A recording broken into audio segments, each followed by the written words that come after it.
Hello students, welcome to my channel commerce notes. आज हम एक इंपॉर्टेंट क्वेश्चन करने जा रहे हैं जो कि एक difference between commercial banking and merchant banking.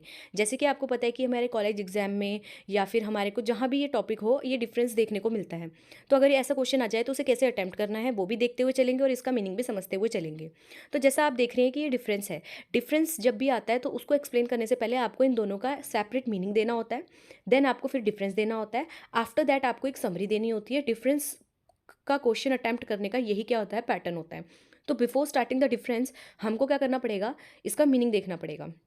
और मीनिंग भी ध्यान से सुनिएगा, क्योंकि अगर आपने मीनिंग समझ लिए तो आपको फिर डिफरेंस में ईजी होने लग जाता है। ठीक है, तो चलिए कमर्शियल बैंकिंग और मर्चेंट बैंकिंग का थोड़ा थोड़ा मीनिंग समझते हैं हम। तो सबसे पहले अगर हम कमर्शियल बैंकिंग की बात करें तो इसकी डेफिनेशन की अगर हम बात करें तो commercial banking refers to the traditional banking activities that most people are familiar with. तो कमर्शियल बैंकिंग की जो भी एक्टिविटीज़ होती हैं मोस्ट पीपल क्या है उससे फैमिलियर होते हैं। जैसे कि आप क्या करते हो, वहाँ पर डिपॉजिट करते हो और बैंक आपको क्या देता है, लोन देता है। ये दो एक्टिविटीज़ मेनली लैंडिंग और डिपॉजिट की दो एक्टिविटी होती हैं जो कमर्शियल बैंकिंग करती है। अब किस किस को किया जाता है, ये इंडिविजुअल्स को किया जा सकता है, स्मॉल बिजनेसेस को किया जा सकता है और लार्ज कंपनीज को भी किया जाता है। क्या, लैंडिंग एंड डिपॉजिटिंग। ठीक है, तो ये दो फंक्शन होते हैं। ठीक है, मेनली। तो अब हम देखते हैं इसके फीचर्स। तो डिपॉजिट एंड लोन क्या है, इसके फीचर्स में सबसे पहले डिपॉजिट भी करता है। ठीक है, आपका पैसा अगर आपको क्या है सेव करवाना है, डिपॉजिट करवाना है तो आप यहाँ करवा सकते हो। और ये क्या है, आपको लोन भी देता है अगर आपको लोन की जरूरत है तो। पेमेंट सर्विसेज, ये क्या करता है, पेमेंट सर्विसेज भी प्रोवाइड करवाता है। ठीक है, देन इंटरेस्ट इनकम, ऑब्वियसली बात है अगर आपने डिपॉजिट कराया तो आपको इन रिटर्न क्या इंटरेस्ट मिलता है। ठीक है, देन रेगुलेशन क्या है, जो भी कमर्शियल बैंकिंग है ये क्या है, according to rules and regulation चलती है, जैसे कि एग्जाम्पल यहाँ पे दिया हुआ है। ठीक है, उसके बाद हम देखते हैं अपना मर्चेंट बैंकिंग को। मर्चेंट बैंकिंग क्या होती है, merchant banking is a more specialised form. ये क्या है, एक स्पेशलाइज्ड फॉर्म है बैंकिंग की जो फाइनेंशियल सर्विसेज देती हैं बड़े कंपनीज को। ठीक है, पर्टिकुलरली ये कह सकते हैं कि जैसे बिग फाइनेंशियल कंपनीज होती हैं या जो बड़ी बड़ी कंपनीज होती हैं उनको जैसे फाइनेंशियल एडवाइस चाहिए या फिर उनको अपनी इन्वेस्टमेंट का पोर्टफोलियो बनाना है। ठीक है, तो जो बड़ी कंपनियां होती हैं उनको जो क्या कहते हैं, अगर जो भी उनकी मैनेजमेंट होती है अगर वो उनको चाहिए तो वो क्या करते हैं, मर्चेंट बैंकिंग की हेल्प लेते हैं। तो मर्चेंट बैंक्स क्या होते हैं, जो प्रोवाइड करते हैं सर्विसेज, जैसे कि अंडर राइटिंग हो गया, फाइनेंशियल एडवाइस की हो गई, इन्वेस्टमेंट की हो गई। ठीक है, कंपनीज को, गवर्नमेंट को और इंस्टीट्यूशनल इन्वेस्टर्स को। ठीक है, हाई नेट वर्थ इंडिविजुअल्स को। ठीक है, तो मतलब किन किन को ये सर्विसेज देते हैं, जैसे बड़ी कंपनियां हो गई, गवर्नमेंट हो गई, ठीक है, इंस्टीट्यूशनल इन्वेस्टर्स हो गए या फिर जो हाई नेट वर्थ इंडिविजुअल्स हो गए उनको। ठीक है, तो बेसिकली ना हमने मर्चेंट बैंकिंग का मीनिंग जो डिटेल में था वो हमने एक प्रीवियस वीडियो में किया हुआ है। उसमें भी बेसिकली हमने ना मर्चेंट बैंकिंग होती क्या है, उसके फंक्शन क्या है वो किया था डिटेल में, तो आप उसको रेफर कर सकते हैं अगर आपको डिटेल में मीनिंग समझना है। यहाँ पे हम डिफरेंस के पॉइंट ऑफ व्यू से कर रहे हैं, तो बेसिकली इतना ही देख रहे हैं जितना इंपॉर्टेंट है। ठीक है, तो मर्चेंट बैंकिंग क्या होती है, मर्चेंट बैंकिंग एक स्पेशलाइज्ड फॉर्म ऑफ बैंकिंग है जो क्या करती है, फाइनेंशियल सर्विसेज देती हैं किनको, लार्ज कंपनीज को। ठीक है, बड़ी बड़ी कंपनियां होती हैं जो गवर्नमेंट होते हैं जो, और इंस्टीट्यूशनल इन्वेस्टर्स को। ठीक है, एंड हाई नेटवर्थ इंडिविजुअल्स को। ठीक है, तो अब हम देखते हैं इसके फीचर्स क्या होते हैं।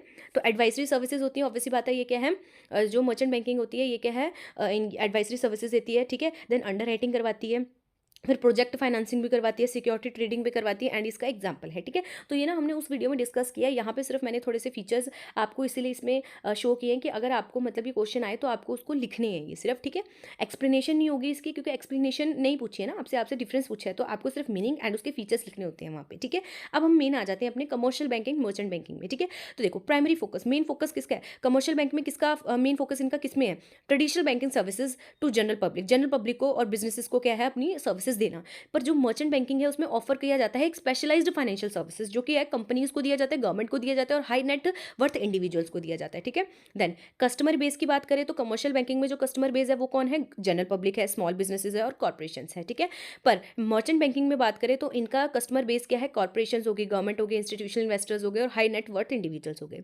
फिर कौन कौन सी सर्विस ऑफर की जाती है कमर्शियल बैंक के द्वारा, जैसे कि डिपॉजिट हो गया, लोन हो गया, पेमेंट सर्विसेज हो गया। ठीक है, में ऑफर ये ऑफर भी करते हैं investment and wealth management services. ठीक है, बट अगर हम मर्चेंट बैंकिंग की बात करें तो स्पेशलाइज सर्विसेज देते हैं, जैसे अंडर राइटिंग हो गया, सिंडिकेशन हो गया, मर्जर एक्विजिशन हो गया, प्रोजेक्ट फाइनेंसिंग हो गई, एडवाइजरी सर्विसेज हो गई। ठीक है, अच्छा, और सिक्योरिटी ट्रेडिंग में भी क्या है, कहीं ना कहीं आपको हेल्प करते हैं। उसके बाद हो गया रिस्क एक्सपोजर। अगर हम रिस्क एक्सपोजर की बात करें तो जब कमर्शियल बैंकिंग है तो जनरली यहाँ पे लोअर रिस्क होता है as compare to commercial banking, as commercial banking focus on the traditional banking activities, क्योंकि इसमें क्या है, लैंडिंग एंड डिपॉजिट हो रही है। बट यहाँ अगर हम मर्चेंट बैंकिंग की बात करें तो इसमें हाई रिस्क होता है due to involvement of complex financial transaction, क्योंकि इसमें बड़े बड़े लेवल की फाइनेंशियल ट्रांजेक्शन होती है, इन्वेस्टमेंट होती है, ठीक है, और फिर एडवाइजरी सर्विसेज भी होती है इसमें, ठीक है।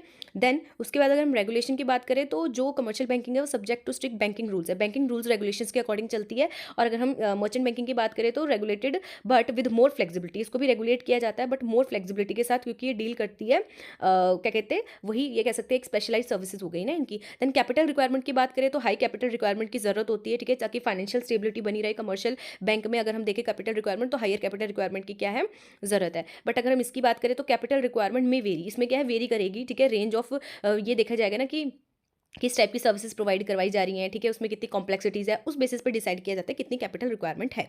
अगर हम प्रॉफिट स्ट्रक्चर की बात करें तो प्रॉफिट स्ट्रक्चर में जो कमर्शियल बैंकिंग होती है, अगर वो लोन दे रही है तो उसके अगेंस्ट क्या लेगी, वो इंटरेस्ट लेगी, तो वो उनकी इनकम होती है।